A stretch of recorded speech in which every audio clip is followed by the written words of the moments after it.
حمزہ صاحب، میرا سوال یہ ہے کہ جیسے ہم قرآن کریم پڑھتے ہیں تو ہمیں اس کی کچھ باتیں سمجھ میں نہیں آتی. پھر ہمیں یہ بتایا جاتا ہے کہ اس کو کانٹیکسٹ کے اکارڈنگ پڑھنا چاہیے، کہ جیسے کچھ آیتیں جنگ کے زمانے کی ہیں اور کچھ آیتیں امن کے زمانے کی ہیں. لیکن اس کے نتیجے میں جو ہے نا، ہمارے دل میں سے کانفیڈینس نکل جاتا ہے کہ ہمیں یہ خوف رہتا ہے کہ یہ جو ہم حکم پڑھ رہے ہیں، اس کانٹیکسٹ کا نام دے کے رد تو نہیں کر رہے. جیسے اگر ہم یہ آیت دیکھیں کہ جب ان سے کہا جاتا ہے کہ زمین میں فساد برپا نہ کرو تو کہتے ہیں ہم اصلاح کرنے والے ہیں. اب ہم عقل کے پیمانے پر دیکھیں تو اس آیت کا اطلاق یا تو 9/11 کے ذمہ داران پر ہوتا ہے یا حماس جیسی تنظیموں پر ہوتا ہے، لیکن ہمارے دل میں یہ کانفیڈنس نہیں ہوتا کہ ہم یہ بات کہہ سکیں. ٹھیک ہے جی، بات واضح ہوگی.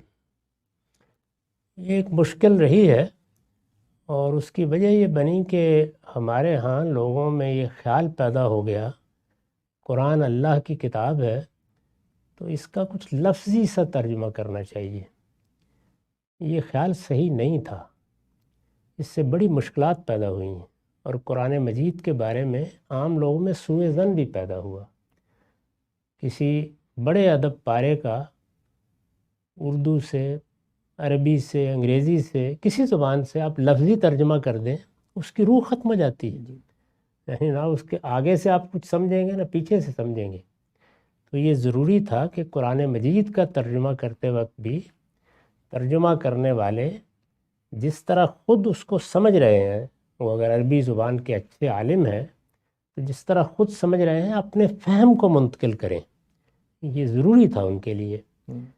اس میں ذرا ڈرتے ڈرتے لوگوں نے قدم نہیں رکھا، جبکہ جب ترجمہ آپ کرنے کے لیے اٹھے ہیں تو لفظی ترجمہ بھی کریں گے تو وہ بھی آپ کا فہم ہے جی. تو پوری بات کو سمجھ کر بیان کرنا چاہیے تھا. تو میری بہن، میں نے یہ خدمت انجام دی ہے، آپ میرا ترجمہ دیکھ لیجئے، اس میں یہ مسئلہ پیدا نہیں ہوگا. اس میں سیاق و سباق، نظم، آیات کا باہمی ربط، اس کو سامنے رکھ کر ترجمہ کر دیا گیا ہے. بہت کم کہیں آپ کو اس کی ضرورت محسوس ہو گئی کہ آپ کانٹیکس کے بارے میں اس سوال سے دو چار ہوں جو سوال آپ کو پیش آیا ہے. دیکھ لیجئے پڑھ کے. تاہم قرآن مجید کو پڑھتے وقت کیونکہ قرآن کا اسلوب بڑے اعجاز کا ہے تو کہیں کہیں مشکل پیش آ سکتی ہے. اس کے لیے پھر ہم لوگ مختصر حواشی بھی لکھ دیتے ہیں تاکہ کچھ رہنمائی ہو جائے.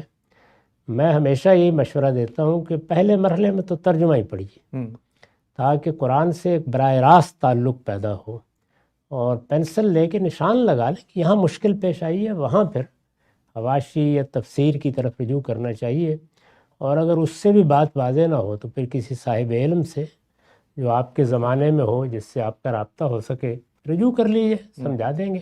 دنیا کے باقی علوم میں بھی ہم ایسے ہی کرتے ہیں. جی. یعنی فلسفے کی، ادب کی چیزیں پڑھتے ہوئے بھی ایسے ہی ہوتا ہے. ہم اس کو پڑھتے ہیں، جہاں مشکل پیش آتی ہے وہاں پہ اہل علم کی طرف رجوع کر لیتے ہیں. اہل علم یعنی وہ لوگ جنہوں نے کسی کتاب، کسی علم یا کسی فن کو خاص موضوع بنایا ہوتا ہے، انہوں نے اس پہ کام کیا ہوتا ہے، زندگی اس کی نظر کی ہوتی ہے، تو ان سے رجوع کر لیا جاتا ہے. تو یہی طریقہ اختیار کریں. جس آیت کا آپ نے حوالہ دیا ہے وہ سورہ بقرہ کی ابتدا میں ہے. اس میں یہ بتایا جا رہا ہے کہ بعض لوگ جو کہتے تو یہ ہیں کہ ہم بھی مانے ہوئے ہیں، لیکن وہ یہ سب کچھ منافقت سے کہہ رہے ہیں. ان کا رویہ ایسا ہے کہ وہ حق کو قبول کرنے کی بجائے اس سے گریز اور فرار کے رستے تلاش کرتے ہیں، اور اس کے لیے ایسی تجویزیں پیش کرتے ہیں کہ جو حق و باطل کا فرق ہی ختم کر دیتی ہیں. اس موقع پر جب ان سے کہا جاتا ہے کہ یہ کیا تم فساد کی تجویزیں پیش کر رہے ہو، تو جواب میں کہتے ہیں کہ نہیں، ہم نے تو یہ مصلحت اس لیے اختیار کی ہے، یا ہم سیدھی بات اس لیے نہیں کر رہے کہ ہم اصلاح کرنا چاہتے، ہم نہیں چاہتے کہ ہماری بات کے نتیجے میں پھر نہ یہ ہماری بات سنیں نہ وہ ہماری بات سنیں. تو اس سیاق میں آیت ہے. یہ چیز جہاں بھی آپ کو نظر آ رہی ہے اس پر اس کا اطلاق ہو جائے گا، لیکن یہ کہ آپ نے پکڑ کر کسی پر ضرور اس کو چسپاں کر دینا ہے، اس سے اجتناب کرنا چاہیے. پوری بات سمجھ لیں تو پھر کوئی دقت نہیں ہوتی کہ کس سے متعلق ہے. ٹھیک ہے سر، بہت شکریہ.